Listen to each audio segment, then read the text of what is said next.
Kami dari tutorial CS3 Jenderal Ahmad Yani Cimahi. Di sini kami akan menjelaskan tentang pengorganisasian dalam manajemen keperawatan. Apa itu organisasi?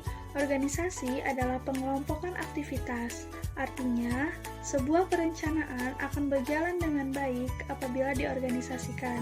Dalam organisasi ini berarti harus mendayagunakan semua sumber daya yang ada, sehingga perencanaan bisa berjalan secara optimal.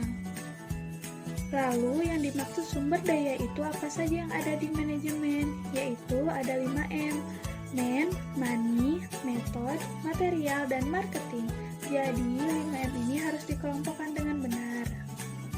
Fungsi organisasi ini alat untuk memadukan antara orangnya, keuangan, materialnya, dan tata caranya. Artinya, 5M yaitu man, money, method, material, dan marketing ini dengan adanya pengorganisasian ini sudah jelas orangnya siapa, kegiatannya apa. Tadi kan dalam perencanaan harus memperhatikan unsur 5W dan 1H. Di sini dipadukan antara orang, uang, materialnya, dan tata caranya. Manfaat pengorganisasian ada 4. Yang pertama, pemberian tugas untuk perorangan dan kelompok. Jadi, dengan adanya organisasi ini sudah jelas masing-masing tugasnya apa. Yang kedua, hubungan organisatoris antar orang-orang di dalam organisasian tersebut melalui kegiatan yang dilakukannya. Jadi, hubungan antar organisasi dan orang-orang ini akan berjalan dengan baik jika ada organisasinya seperti apa. Yang ketiga, pendelegasian dan wewenang. Jadi sudah jelas sampai sejauh mana pendelegasian dan wewenang dari pengorganisasian tersebut. Yang keempat, pemanfaatan staf dan fasilitas baik. Jadi, tidak ada orang yang menganggur atau tidak adanya orang bekerja secara berlebihan. Jadi, dengan adanya organisasi ini, manfaatnya akan lebih efektif baik dari segi orangnya maupun dari fasilitas fisiknya. Prinsip pengorganisasian. Yang pertama ada rantai komando, yaitu ada memuaskan anggota dan efektif secara ekonomis. Artinya, tidak banyaknya orang yang lebih sedikit secara ekonomi, maka akan jadi lebih efektif karena tidak banyak melibatkan orang dari segi biaya, berarti tidak banyak membayar orang. Lalu, organisasi ini dibuat secara hierarki, misalnya komunikasi cenderung hanya satu arah ke bawah. Dan staf bawah ini tidak bisa berkomunikasi langsung ke pimpinan paling atas, karena di sini rantainya komando jadi tergantung dari pimpinannya. Kedua, ada kesatuan komando. Namanya juga kesatuan komando, artinya satu pekerja, satu pimpinan, memiliki rencana untuk kelompok aktivitas dengan objektif yang sama. Artinya, di sini komandonya hanya satu, jadi memiliki satu rencana dan tujuan yang sama. Meskipun prinsip kesatuannya komando, tapi semua orang yang di dalamnya baik pimpinan atau pelaksananya memiliki rencana yang sama, sehingga tujuannya ini akan objektif dalam melakukan suatu kegiatan.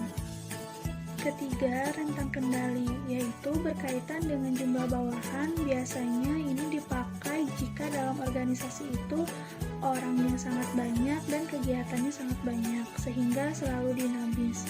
Semakin terlatih pekerja, semakin kurang pengawasan yang dilakukan, karena semakin banyak orang dalamnya, kegiatannya banyak, tidak mungkin langsung orang tersebut berkomunikasi dengan atasannya.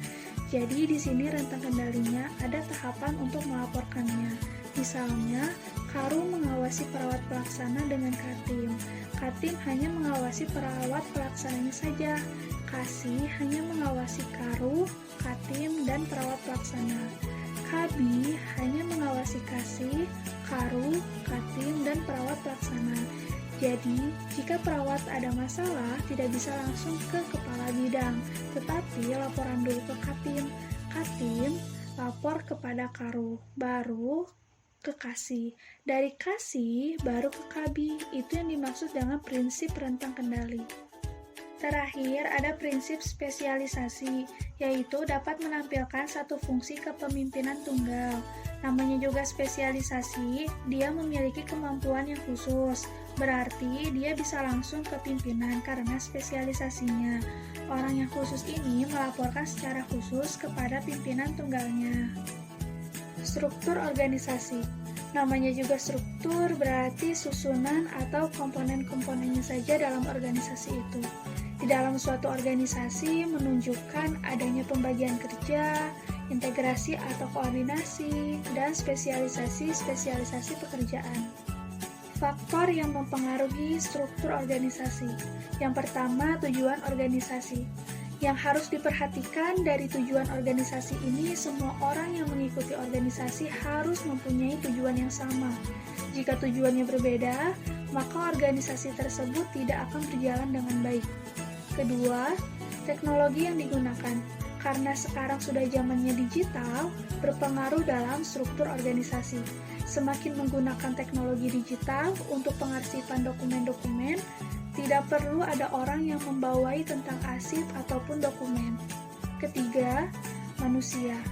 Semakin banyak manusia dalam suatu organisasi, semakin rumit untuk mengaturnya. Yang terakhir, ukuran organisasi. Bentuk struktur organisasi. Ada struktur hierarki dan struktur bentuk bebas. Di struktur hierarki hanya struktur garis dan birokrasi. Sedangkan struktur bebas ada organisasinya matriks dan dibentuk berdasarkan respon waktu. Jadi tergantung daripada kondisi persaingan, baik internal maupun eksternal. Lalu efisiensi fasilitas dan penerapan disiplinnya. Bagan organisasi. Di bagan organisasi ini terdiri dari 3.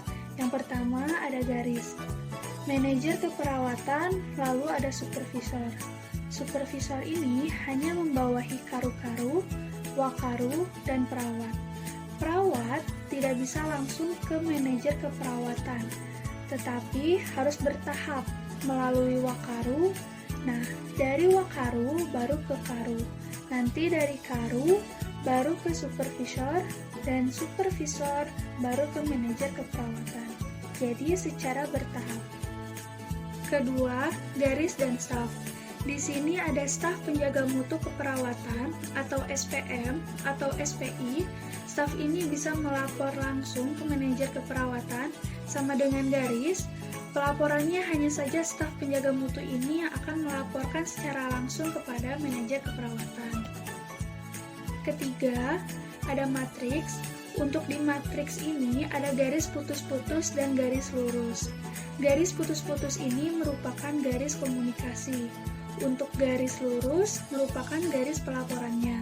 Jadi, Departemen Radiologi, Terapi Fisik, Terapi Diet, dan Pelayanan Medis ini sifatnya hanya koordinasi saja.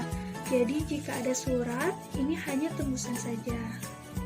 Menganalisis struktur organisasi keperawatan yang harus diperhatikan adalah yang pertama, susun daftar kegiatan kunci. Jadi, di dalam perencanaan itu ada visi, misi, filosofi, dan tujuan. Untuk membuat organisasi ini ada perencanaan tadi. Kedua, analisis keputusan ini sangat penting. Ketiga, tentukan unit yang akan digabungkan atau dipisah. Keempat, tentukan bentuk unitnya. Kelima, tentukan penempatannya. Lalu yang terakhir, gambar atau membuat diagram sesuai desain.